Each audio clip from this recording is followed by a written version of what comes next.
ഒരു മണ്ഡലത്തിൽ ഐക്യത്തോടെ ഒരു സ്ഥാനാർത്ഥിയെ കണ്ടെത്താൻ കഴിയാത്ത പാർട്ടിയാണ് കോൺഗ്രസ് എന്ന് ഇ.പി. ജയരാജൻ. കോൺഗ്രസ് നേതാക്കൾക്ക് ഓരോ സ്ഥാനാർത്ഥിയും ഗ്രൂപ്പുമാണ്. ഇതെന്ത് പാർട്ടിയാണെന്നും ഇ.പി. ചോദിച്ചു.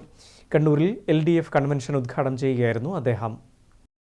കോൺഗ്രസിന് ഐക്യത്തോടെ ഒരു സ്ഥാനാർത്ഥിയെപ്പോലും കണ്ടെത്താൻ കഴിയാത്ത സ്ഥിതിയാണ് ഇന്ന് കേരളത്തിലുള്ളതെന്ന് CPM കേന്ദ്ര കമ്മിറ്റി അംഗം ഇ.പി. ജയരാജൻ പറഞ്ഞു. എല്ലാ മണ്ഡലത്തിലും അടിയാണ്.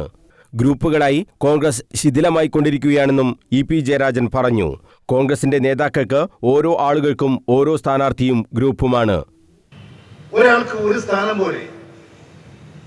അപ്പൊ MP ആയാൽ പോരാ, നിയമസഭാ തെരഞ്ഞെടുപ്പ് വരുമ്പോൾ നിയമസഭയിൽ മത്സരിക്കണം, പഞ്ചായത്തിൽ തെരഞ്ഞെടുപ്പ് വരുമ്പോൾ പഞ്ചായത്തിൽ മത്സരിക്കണം. ഇതെന്തൊരു പാർട്ടി? ഇനി ഏതെങ്കിലും തരത്തിൽ അംഗീകരിച്ചില്ലെങ്കിലും സ്വയം സ്ഥാനാർത്ഥിയായി നിർണയം നടത്തി ഗ്രൂപ്പുകളുമായിട്ട് തെരഞ്ഞെടുപ്പ് ഗോതിയിൽ ഇറങ്ങുകയാണ്. ഇങ്ങനെയുള്ളൊരു മുന്നണിയാണ് UDF. അതിൽ പ്രധാന കക്ഷിയുടെ നിലയാണിത്. ഏതെങ്കിലും ഒരു കക്ഷിക്ക് ഇതല്ലാതെ വ്യത്യസ്തമായ നിലപാട് കാണാൻ സാധിക്കുമോ? അങ്ങനെ ശിഥിലീകരിച്ചുകൊണ്ടിരിക്കുന്ന, ഗ്രൂപ്പുകളായി മത്സരിച്ചുകൊണ്ടിരിക്കുന്ന ഒരു കോൺഗ്രസ് പാർട്ടി പല സ്ഥാനാർത്ഥികളും അവരുടെ കേന്ദ്ര നേതൃത്വത്തെ വെല്ലുവിളിക്കുകയാണ്, ഗുഡ് ബൈ പറയുകയാണ്. കോൺഗ്രസിന്റെ ഡൽഹിയിലിരിക്കുന്ന നേതാവിനോട് പറയുന്നത് നീ പോയി നിന്റെ പണി നോക്കടാന്നാണ്. ഈ പാർട്ടി എവിടത്തേക്ക് എന്ത് ചെയ്യും? അഖിലേന്ത്യാ നേതാവിന് വേറൊരു ഗ്രൂപ്പുണ്ട്. കണ്ണൂരിൽ നിന്ന് ഡൽഹിയിലെത്തിയ നേതാവാണ്, MP ആണ്. അദ്ദേഹത്തിന് മത്സരിക്കണം. കണ്ണൂരിൽ MP ആണ് മത്സരിക്കാൻ നീക്കം നടത്തുന്നതിൽ ഒരാൾ. ഇങ്ങനെ തമ്മിലടിക്കുന്ന ഒരു പാർട്ടി വേറെയുണ്ടോ എന്നും ഇ.പി. ജയരാജൻ ചോദിച്ചു.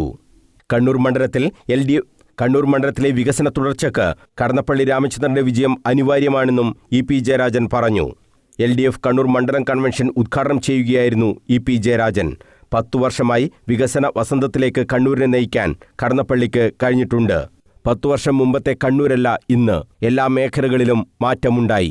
നല്ല റോഡുകൾ, പാലങ്ങൾ, സ്കൂളുകൾ, ആശുപത്രികൾ എന്നിങ്ങനെ എല്ലാ മേഖലയിലും മാറ്റമുണ്ടാക്കാൻ കഴിഞ്ഞിട്ടുണ്ടെന്നും ഇ.പി. പറഞ്ഞു. തെരഞ്ഞെടുപ്പിന്റെ ഫലപ്രഖ്യാപനം വരുന്നതോടെ കേരളത്തിൽ UDF സംവിധാനം തന്നെ അപ്രസക്തമാകുമെന്നും ഇ.പി. ജയരാജൻ വ്യക്തമാക്കി. കൺവെൻഷനിൽ P. അജയകുമാർ അധ്യക്ഷത വഹിച്ചു. സ്ഥാനാർത്ഥി രാമചന്ദ്രൻ കടന്നപ്പള്ളി, LDF ജില്ലാ convener N. Chandran, KP Sahadevan, KP Sudhakaran, PK Shabareesh Kumar, CP Santhosh Kumar, Vellora Rajan, KP Prashanth, KK Jayaprakash, U. Babu Gopinath, PP Divakaran, PK Raveendran, Aslam Pilakkal, M. Unnikrishnan തുടങ്ങിയവർ സംസാരിച്ചു. News bureau, Kannur.